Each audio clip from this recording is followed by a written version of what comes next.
kò sí sẹ́ni tó lè pè mí wọn ò tó bẹ́ẹ̀ kò sí ẹni tó bẹ́ẹ̀ àbí ọ̀bẹ dá fésù ni ta ní jẹ́ bẹ́ẹ̀ Ọlọ́run ti sọ fún wa láti bẹ̀rẹ̀ pé mo jùlọ mi ìṣẹ́gbẹ́ rẹ̀ ẹ gbọ́ tí wọ́n sọ pé àwọn ọba ẹ̀sìn ìbọ̀rìṣà nìkan ní ẹ̀sìn ọba irọ́ sì ni ọmọ ọba ni máa jẹ ọba Ọlọ́run máa ṣépè fún ìran tí bá ń bọ̀rìṣà ni níbo wá láti rí mùsùlùmí tí ó mọ̀ sọ pé èyí táwọn bàbá wa ṣe èyí táwọn bàbá rẹ̀ ṣe àbí ntọ́lọ́run fẹ́ ẹ láti ní ọba ẹ sì ti lọ́ba nísìn èmi dúró ẹ ti lọ́ba àwọn ọba yòókù náà tún ti ń dúró tẹ́lẹ̀ ẹ̀ lẹ́fi rí táwọn afáàfin ń ṣe content creator tí wọ́n fi ń bára wọn jà eléyìí ọ̀sọ̀ ọ̀sọ̀kúsọ lórí kínní eléyìí náà ọ̀sọ̀ ọ̀sọ̀kúsọ tẹ̀ pàtí ò ní nǹkan míì kò níṣẹ́ bí wọ́n bá ti ibi tí ẹlẹ́bọ bá ti ń ṣe nǹkan ibẹ̀ ni ó lọ ganu sí ẹ̀ ń tí ń bọ̀ ìsà ọmọ ẹ̀pọ̀ bọ̀ ọ̀sà o ọmọ ẹ̀pọ̀ bọ̀ ìsà o ọmọ ẹ̀pọ̀ joyè o ẹni tó kú gangan wọn ò lọ ilé ẹni tó kú o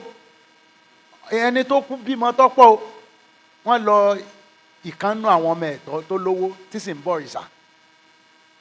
ìyẹn wà lẹ̀ kanu ẹ̀mẹ̀pọ̀ mọ̀ọ́mọ̀ na àwọn àfáà tí ń ganu lọ́rẹ́ ni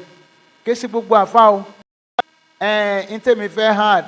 síbí báyìí tí mo dẹ̀ believe pé it will be our future ò ní pé ẹ̀yin Yoruba Muslims a gbọ́dọ̀ ní ipò àṣẹ a sì gbọ́dọ̀ ní agbára kò sípò àṣẹ nínú Islam àwọn ẹlẹ́sìn yòókù ni à ń wápò àṣẹ ẹ gbọ́ tí wọ́n sọ pé àwọn ọba ẹ̀sìn ìbọ̀rìṣà nìkan ní ẹ̀sìn ọba irọ́ sì ni ọmọ ọba ni máa jẹ ọba ẹ̀sìn kọ́ ni wọ́n so ẹ̀yin náà àwa náà nísìn ẹ gbọ́dọ̀ bẹ́ẹ̀ ọba bá kan lé yín ẹ̀jọba ẹ̀dú mùsùlùmí kìí ṣepo òrìṣà bíbọ bí baálẹ̀ bá kàn yín dú baálẹ̀ ni máa di ọba ipò gómìnà bó o lẹ ṣe fẹ́ ṣe àyín tá a ní ìdí tá a lack tó dẹ̀ ń pa àwọn contemporaries wa àwọn tán wà ní north àfáà ní gbogbo wọn ó lójú ẹni tọ́jú àfáà gan tó wọn wọ́n sì ń wà ń kó àṣẹ wọ́n ń wà ń kó agbára wọ́n ń jọba Usman Dafodio yí nǹkan padà ní kìí ṣe pé wọn ò jọba ní ilẹ̀ Haúsá rí ọba ìṣepò ìbọ̀rìṣà ẹ̀sìn tí máa ń ṣe ní fìsìn ó sì yí nǹkan padà kí làwa ń ṣe nílẹ̀ Yorùbá a ní ìdìpọ̀ àṣẹ owó ò sí àfi ká máa wá owó ń bò míì àwọn nígbà èèyàn ní ọkọ̀ gbé ẹrù ẹ̀ níbi tó ti wúwo kí àwọn bóyá Lárúbáwá ló fẹ́ ràn yàn lọ́wọ́ ni o bóyá èèbó ló fẹ́ ràn yàn lọ́wọ́ káwọn náà tó máa pa wọn ràn yàn lọ́wọ́ ṣùgbọ́n kí làwa gan ṣe báwo ni political system yín bó ló ṣe rí ó weak ẹ̀yin lẹ lọ́mọ tọ́pọ̀ ń lé kéwú ẹ̀yin lẹ ná àwa tí ì rí kẹ́ ẹ dá bẹ́ẹ̀ tí ẹ dá pátì lẹ̀ ó sì wù ẹ bẹ́ẹ̀ bá dá pátì lẹ̀ kí ló burú bẹ́ẹ̀ ẹ dá pátì lẹ̀ ẹ̀yin lẹ pọ̀ jù ẹ lọ́mọ ń lé kéwú ẹ̀yin ni kèfèrí ọ̀wà bá pé ẹ yàn mí sípò ẹ̀yin lẹ dìbò fún kèfèrí ẹ sì ní mùsùlùmí níbo ni mùsùlùmí ẹ wà níbo ni Islam ẹ wà ẹni tí ń ṣẹbọ ànábì ò ṣe làkúndé nù kún ọ̀pọ̀ àfáàní máa tètè ṣe làkúndé nù ìkùránì bó ṣe tó ẹ̀yìn lẹ́yìn nígbà ànábì ṣiṣẹ́ tán àfọ́ ọ̀fẹ́ ṣiṣẹ́ lénìí nítorí we are not thinking about the future our future your future is the position of power ẹ ní ìdìpọ̀ àṣẹ kì í ṣe kákan máa ṣe nítorí ẹ̀ lẹ́ fi rí táwọn afáàfin ń ṣe content creator tí wọ́n fi ń bára wọn jà eléyìí ọ̀sọ̀ ọ̀sọ̀kúsọ lórí kínní eléyìí náà ọ̀sọ̀ ọ̀sọ̀kúsọ tiẹ̀ pàtí ò ní nǹkan míì kò níṣẹ́ bí wọ́n bá ti ibi tí ẹlẹ́bọ bá ti ń ṣe nǹkan ibẹ̀ ni ó lọ ganu sí ẹni tí ń bọ̀ ìsà ọmọ ẹ̀pọ̀ bọ̀ ọ̀sà o ọmọ ẹ̀pọ̀ bọ̀ ìsà o ọmọ ẹ̀pọ̀ joyè o ẹni tó kú gangan wọn ò lọ ilé ẹni tó kú o ẹni tó kú bímọ tọ́pọ̀ o wọ́n lọ ìkànnú àwọn ọmọ ẹ̀tọ́ tó lówó tí sì ń bọ̀ ìsà ìyẹn wà lẹ̀ kanu ẹ̀mẹ̀pọ̀ mọ̀ọ́mọ̀ na àwọn àfáà tí ń ganu lọ́rẹ́ ni ké sí gbogbo àfáà o ẹjọ́ nítorí Ọlọ́run àwọn àfáà kan mọ àyè wọn tí wọ́n sì jẹjẹkújẹ ṣùgbọ́n ẹ̀yin bàbá wa yìí tẹ́ dúró tọ́ Ọlọ́run yìí náà ló yẹ kán fi wá mọ̀nà ẹ̀ ń láti ní ọba ẹ sì ti lọ́ba nísìn èmi dúró ẹ ti lọ́ba àwọn ọba yòókù náà tún ti ń dúró ńgbà tí wọ́n ti rí i pé kò sí sẹ́ni tó lè pè mí ẹ̀yin wọn ò tó bẹ́ẹ̀ kò sí ẹni tó tó bẹ́ẹ̀ wàláhì tàláhì ìsúnmọ́bìláhì làṣìláhìláwọ̀ àfi tí ọba sọ́lọ́run lókè ojú ètí Ọlọ́run ẹni tó bá sì ti dúró tọ́ Ọlọ́run èmi takùtì ni mo takùtọ̀ Ọlọ́run wọn èsì fún òrìṣà bíbọ ní ààyè rárá ìráàyè ẹ̀ ànábì ọ̀ráàyè ẹ̀ Ibrahim ọ̀ráàyè ẹ̀ Ọlọ́run ọ̀ráàyè ẹ̀ èmi wá ní àrólé Ọlọ́run lèmi kí bó ní ṣe ráàyè ní pé Ọlọ́run máa ṣépè fún ìran tí bá ń bọ̀ òrìṣà ni níbo wá la ti rí mùsùlùmí tí ó mọ̀ sọ pé èyí táwọn bàbá wa ṣe èyí táwọn bàbá rẹ̀ ṣe àbí ntọ́lọ́run ń fẹ́ tí wọ́n bá sọ̀rọ̀ fún ọ kí lọ́lọ́run ń fẹ́ kí lè èèyàn ń fẹ́ èyí tí èèyàn ń fẹ́ làwọn bàbá rẹ̀ ń ṣeun Ibrahim ṣe bẹ́ẹ̀ ó ní bàbá mi ó ní o wrong bàbá èèyàn lè wrong ní tí bá ti ń ṣe bọ̀ tipẹ́tipẹ́ ègún bí ò ní jẹ́ lórí tiwa o nítorí ègún bí pọ̀ ẹ jọ̀ọ́ we need political power and ibi tí ẹ á láti ṣí àwọn Muslim Yoruba Muslims sí nìyẹn àwọn ọmọ yìí they need a way they must become ministers they must become governors they must become baálẹ̀ they must become kings kèsì kéèyàn sọ pé ẹ̀yìn tí a ń jẹun Islam ọ̀gbáláyè Chief Imam of Iwoland welcome God bless you kèsì kéèyàn wá ní Islam ọ̀gbá ọba láyè ta ló sọ fún ọ bẹ́ẹ̀ ọmọ ọba ni máa ń jẹ ọba it is not about ẹ̀sìn lèèyàn fi ń jẹ ọba ẹ̀sìn is personal it's a personal issue tó bá wù mí ni mo lè sìn tó bá wù ọ ni ọlọ́sìn àwa ń táwa máa sọ fún ẹ gẹ́gẹ́ bí àròlé Ọlọ́run tèmi jẹ́ òní pé Ọlọ́run nìkan ẹ jọ̀ọ́ these children our children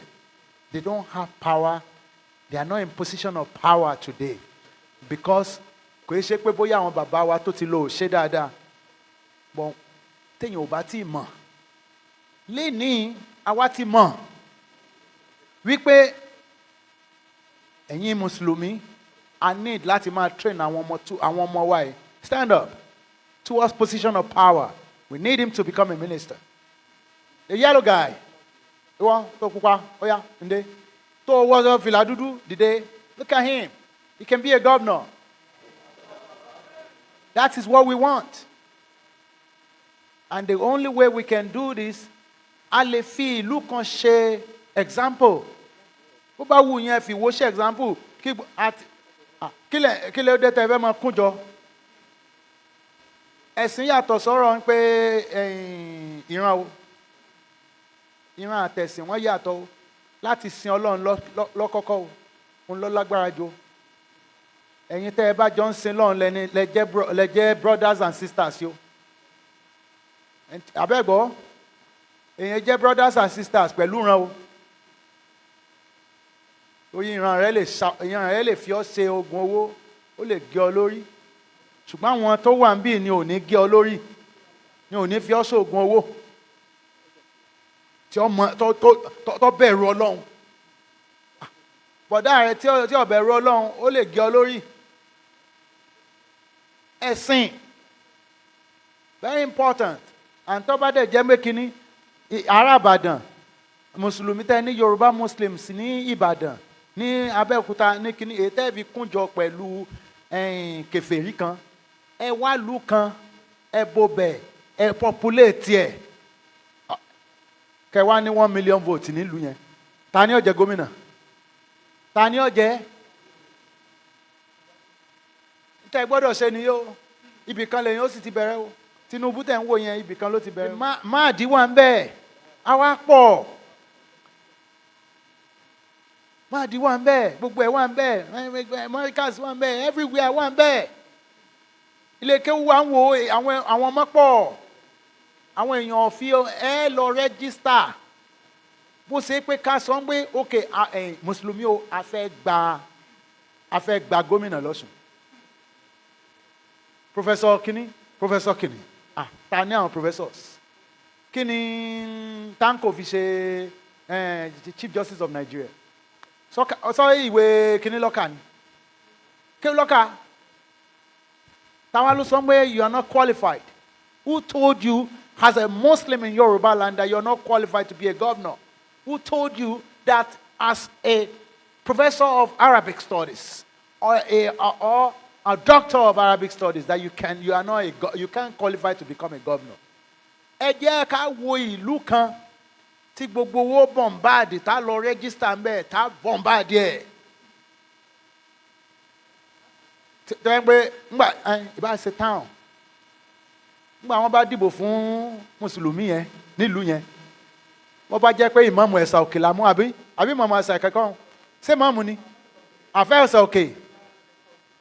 bó ṣe mú bó bá jẹ́ dókítà bó ṣe ń la mú ta ni ó yá kúò lẹ́sà òkè wá bá àwọn brothers and sisters ẹ ó yá ẹ tẹ̀ ká níwò ẹ populate ibẹ̀ ó yá ẹ mú ọmọ nígbà 1 million àbí 2 million yẹn gbogbo òbò tí a ń dì ní Ọ̀ṣun 700,000 mùsùlùmí wá kó rẹ̀ ìjọ nìkan sí wò wọ́n wá láti Ìbàdàn wọ́n wá láti gba kíni agbára. We need position of power. That's what Muslims need. And they do it in the north. Lè rí tí wọ́n bá ní wọ́n fẹ́ jẹ governor ní north tàbí wọ́n fẹ́ jẹ president ní north lè rí Christian kankan kọ́ jẹ́ o. Àfáà sì ni ẹ́ o àfáà ní pàǹtàmí tí ẹ kéwù àwọn ọmọ bá ṣe ń populate ibì kan tí gbogbo wọn dẹ̀ máa register to vote níbẹ̀ wọ́n wá gba tẹ́ bá ti gba gómìnà ibì kan ẹ bá ti ṣe text run ibì kan ẹ tó bọ́ọ̀lù mi ẹ tó ṣe kíni àwa rí mùsùlùmí kan kó jẹ́ gómìnà kankan south west ojú tì ní a ti mọ̀ ní ìsìn àmọ̀ tẹ́lẹ̀ a ti mọ̀ bẹ́ẹ̀ mi ṣe ń sọ̀rọ̀ we have to work towards this in tí Yorùbá Muslim gbọ́dọ̀ ṣe ní ìsìn ní power